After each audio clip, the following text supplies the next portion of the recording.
Boulder police arrested James Michael Thompson of Denver Thursday on charges of theft under $100 and criminal mischief.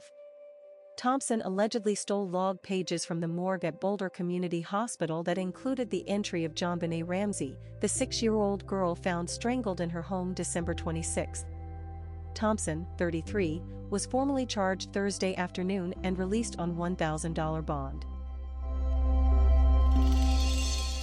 Unsolved. The JonBenet Ramsey case. All in a day's work. Now, the JonBenet Ramsey case was huge news at the time, and so it seems to bring out all these crazy people that come out of the woodwork at such times. And one person was James Michael Thompson, born on September 23rd, 1963. And he was an artist, and he went by the name J.T. Colfax. And using my deductive reasoning and research, that stands for James Thompson of Colfax Avenue in Denver. And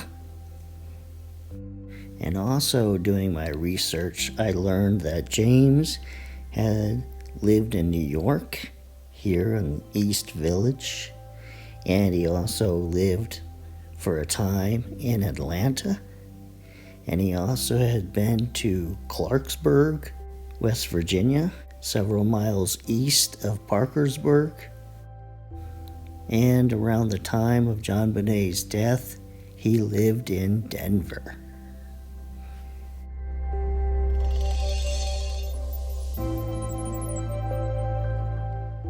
Now, the first crime that TJ committed against the Ramseys occurred weeks or maybe even months after JonBenet's death. He was working for M&M Transport, moving dead bodies from morgues.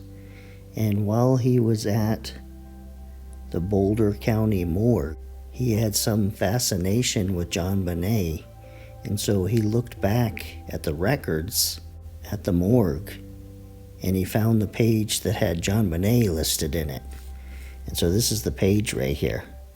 December 26th, Ramsey, JonBenet, 6 at 13:04. And he tore out the page and took it with him.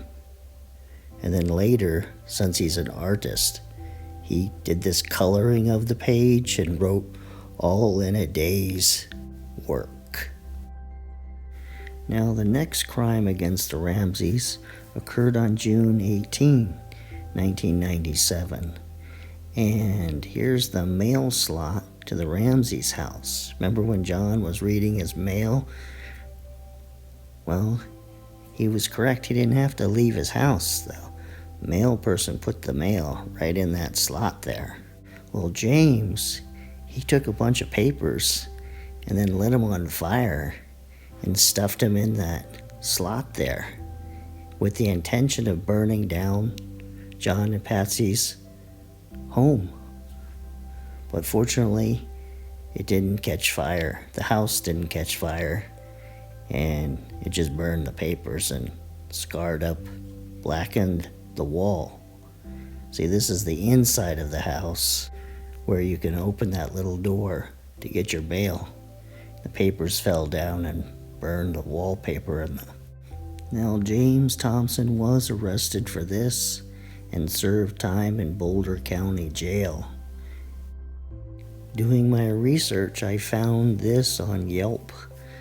By far the best jail ever. The deputies were super cool, food was pretty good, commissaries were overpriced, but everything can't be perfect. Would recommend 5 stars if you're gonna get locked up, dude, in Boulder County. Now, my crack team of internet research investigators, and I lead that team, and I'm the only member, found this writing from James. And so I thought we could compare it to the ransom note. And I like to compare the numbers. So if you look at 1997, and then James's writing of July 13th, 99, you can compare those nines. And in my opinion, they don't look alike.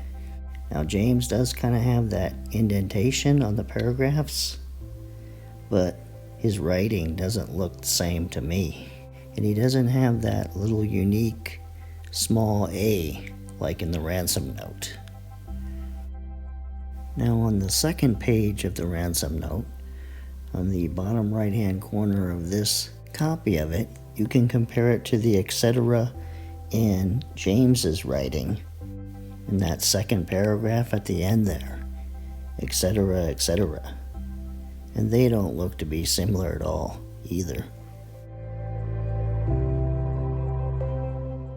Now, looking at the third page of the ransom note, the handwriting doesn't seem to match at all.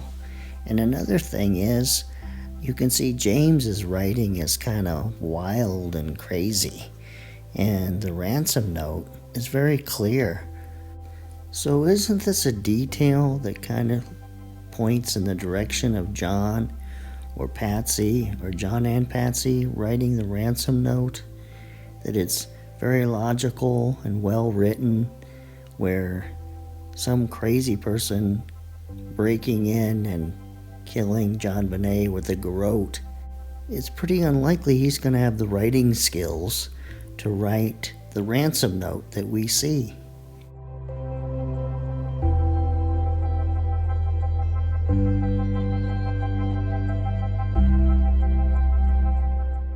Well, this ends this episode of Unsolved, and the next episode will have those DNA results on all those suspects that I named in my top 10 list. My crack team of internet researchers had trouble finding those DNA results, even though I saw them before. So they're on the internet somewhere, just can't find them. So I'll see you the next time.